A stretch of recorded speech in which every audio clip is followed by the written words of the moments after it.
नमस्कार दोस्तों, हमारे YouTube चैनल समृद्धि टेक्निकल में आपका हार्दिक स्वागत है। दोस्तों आज हम चर्चा करेंगे OEE क्या है। दोस्तों बड़ा ही आसान है, थोड़ा सा समझने आए। आप देखिए, ओवरऑल इक्विपमेंट इफेक्टिवनेस इसका मतलब होता है, मतलब हम ऐसा समझते हैं कि आपने कोई भी मशीन किसी कंपनी में लगाया है और वो 3 शिफ्ट में, 2 शिफ्ट में या 1 शिफ्ट में समझ लीजिए काम चलता हो। एक शिफ्ट में यदि 12 घंटे का शिफ्ट है और वो मशीन कितने एफिशिएंसी के साथ काम कर रही है वो हम देखेंगे। ये बड़ा जबरदस्त है दोस्तों, ध्यान से देखिएगा।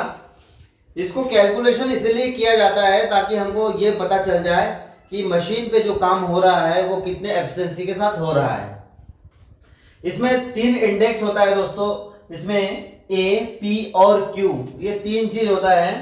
देखिए, ए से क्या होता है एबिलिटी, ठीक है, और पी से उसकी परफॉर्मेंस होता है और क्यू से उसकी क्वालिटी होता है। ये तीनों चीजों को मिलाकर फिर हम उसकी मशीन की एफिशिएंसी को निकालते हैं। आसानी से निकाल के देखेंगे हम लोग। यहाँ पर देखिए, ये मतलब एबिलिटी, कितने समय के लिए आपकी मशीन कुल उत्पादन समय में से वास्तविक समय के लिए तैयार है। मान लीजिए कोई मशीन है और वो मशीन है तो दिन भर के लिए, लेकिन कई बार क्या होता है कि दिन भर मशीन चल नहीं पाती। फॉर एग्जाम्पल आधा घंटा लंच में चला गया, 15 मिनट चाय में चला गया, फिर एक चाय और 15 मिनट के लिए। इस प्रकार से ये सारे चीज को इस कुल एबिलिटी के अंदर से माइनस करना पड़ता है, क्योंकि देखिए दिन भर 12 घंटे हैं, उसमें से आप 1 घंटे तो निकाल दीजिए चाय नाश्ता के लिए और 1 घंटा किसी कारण से मशीन जॉब, अनलोडिंग, लोडिंग, ये सारी चीज मिला के, और 1 घंटे तो कितने घंटे हुए? 10 ही घंटे हुए। Very good. इसी प्रकार से दोस्तों अपन पहले तो एबिलिटी निकाल लिया, दूसरा वास्तविक उत्पादन, ये क्या है? परफॉर्मेंस। ये होता क्या है? वास्तविक उत्पादन समय के दौरान मशीन कितनी तेजी या धीमी गति से काम किया। यहां पर हम देखते हैं, मान लीजिए कोई जो मशीन है वो 800 पीस बना सकती है या 1000 पीस बना सकती है, लेकिन मशीन की आरपीएम कम होने के कारण, गति में कमी के कारण वो 200 पीस कम बनाए, तो उसको बोलेंगे परफॉर्मेंस। ठीक है दोस्तों, ये परफॉर्मेंस हो जाएगा। क्लियर है? किसी मशीन की बनाने की क्षमता कितनी है? 1000 है, लेकिन उसने कितना बनाया? 200 कम बनाया। क्यों? क्योंकि मशीन की गति में कमी के कारण ऑपरेटर ने कम गति पर चलाया, तो वो 200 यहां पर कम हो जाएगा, तो उसको बोलेंगे परफॉर्मेंस। और सी जो तीसरा नंबर जो है वो क्वालिटी होता है दोस्तों। क्वालिटी मतलब कैसे है? मान लीजिए पूरा दिन भर के एक शिफ्ट में 800 पीस बनाया है और उसमें से 20 जो है वो रिजेक्ट में चला गया, तो क्वालिटी, अच्छी क्वालिटी की कितने बचेंगे? 780 पीस बचेंगे। बस दोस्तों ये 3 चीज जैसे हम समझ जाते हैं, ability into performance into quality, यही होता है हमारे OEE। ठीक है दोस्तों, यहाँ पर हम उसको फॉर्मूला के थ्रू उसका कैलकुलेशन किया हुआ है। ये देखिए, ए मीन्स एबिलिटी है, actual run time. Actual run time कैसे? हमें पता है कि दिन भर में 12 घंटे हैं, लेकिन 2 घंटे तो माइनस हो गया। चाय, दो चाय, 1 हाफ आवर के लंच और 1 घंटे जॉब के अनलोडिंग, लोडिंग, या थोड़ा सा ऑपरेटर बाहर जाते, कुछ भी थोड़ा, ये सारी चीज मिला के 2 घंटे माइनस हो गया था।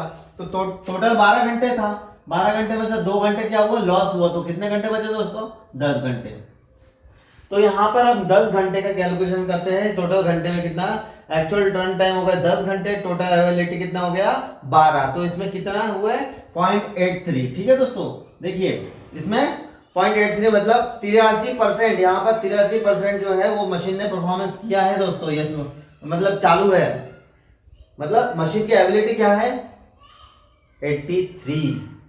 दूसरा देखिए परफॉर्मेंस, यहाँ पर actual production quantity by plant production, उसके कैपेसिटी जो था वो 1000 का था, लेकिन उसने इतने गति पे नहीं चलाई है मशीन, कम स्पीड पे चलाई हो, जिसके कारण उसको 200 का नुकसान हुआ यहाँ पर। तो वो कितना बनाया?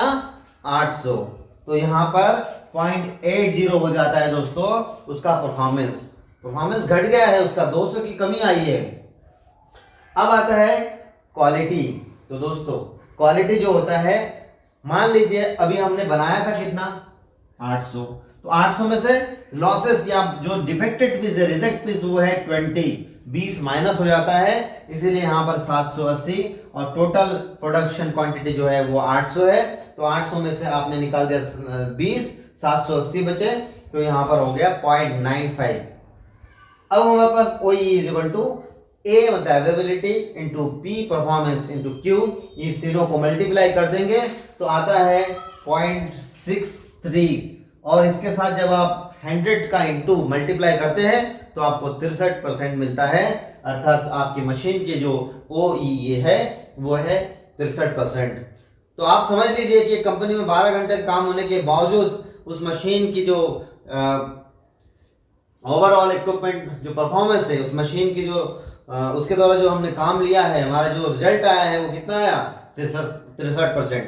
तो इसका फायदा क्या है दोस्तों, यदि आप ये करते हैं तो उसकी फायदा ये है कि आप मशीन के द्वारा और उसकी एफिशिएंसी बढ़ाने के लिए क्या क्या करना चाहिए, मैन पावर को कैसे थोड़ा सा एक्टिव करना है, उसकी काम की गति को क्या बढ़ाना, कैसे बढ़ाना है, ये सारी चीज़ें आपको मिल जाएगा। आप जब उसके पूरे आपके पास आंकड़ा और डाटा होगा कि कौन सी गलती के कारण हमारा जो प्रोडक्शन है वो कमी हो रही है, तो आप उसको सुधार करके आप और अच्छा प्रोडक्शन कर सकते हैं और आपकी कंपनी को मुनाफा दिला सकते हैं।